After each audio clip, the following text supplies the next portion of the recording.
mga day, ako po pala si Rona, may pangarap sa buhay. May pangarap daw. Today's video nga po, ang content po natin ay magmumukbang po tayo. Ano, tara? Mukbangin ko nga lang nga po dyan, yung siomay po, at pati po yung Pinoy po. At dyan nga po, nagbabalat na po ako ng Penoy. Pasensya na po kayo sa voice over ko kasi nga po hindi pa po masyado sanay. Diyan nga po, binabalatan ko nga po dyan yung Penoy. Kain po tayo.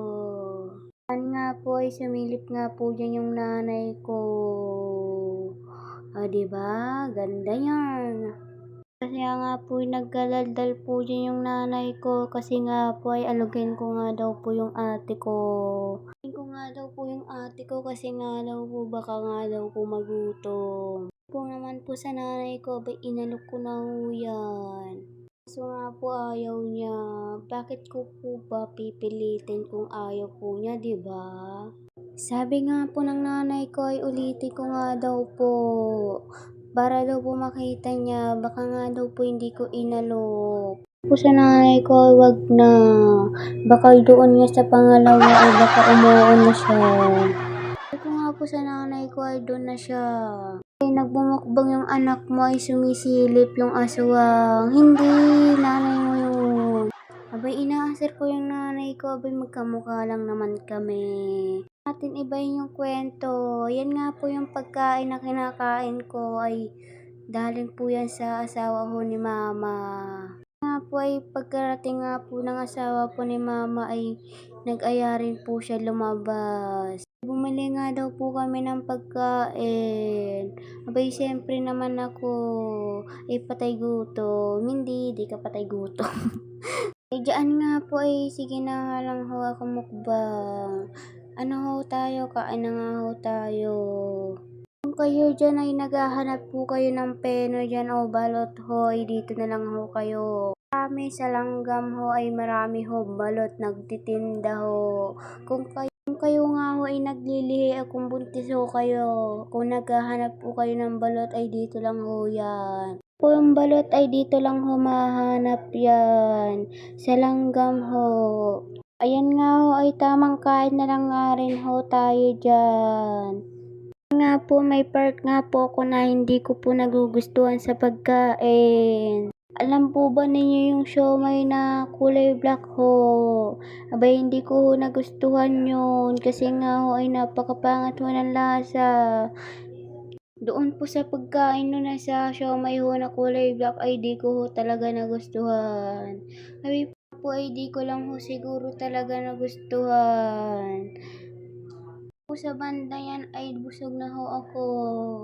Paano naman ho ay napakarami naman ho ng pagkain. Nga po, minom na nga po ako ng coke.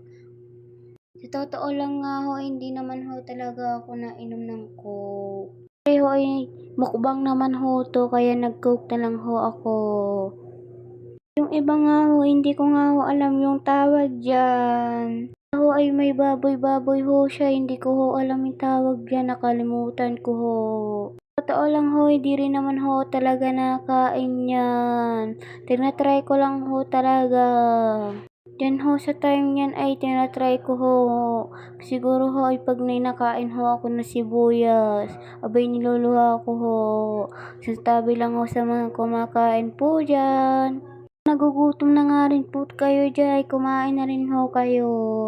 Baka nga rin ho kayo maglaway sa kinakain ko. Po natin para mabilis na rin po.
po ay balik na po tayo. Diyan nga po ay pinipilitan ko na lang po kumain kasi nga po ay busog na po ako. Tignan naman po ninyo ang oras, 11 po, 11:37. Yan nga po sa point yun ay busog na po talaga ako. Nga po ay busog na talaga ako. Pinipilit ko na lang po kumain para wala pong masayang na pagkain. Pagka tinapon po yung pagkain ay sayang po rin yung pera. Nga po pag nagsayang nga po tayo ng pagkain, wala na po dumating sa atin na pera. Nga po, uminom na nga po ako ng Coke. Konti nga lang rin po tong video natin. Hindi naman po maganong mahaba to. Ay, busog na po ako ay tapos na rin naman po ako kumain. Bye na po. Gusto po kayo ipagawa. Puro pagka-boss over natin ay napakahaba. Parang gento. Yung alam niyo po ba kay Ate Erica? O, request na lang mga po kayo kung may gusto po kayo ipagawa.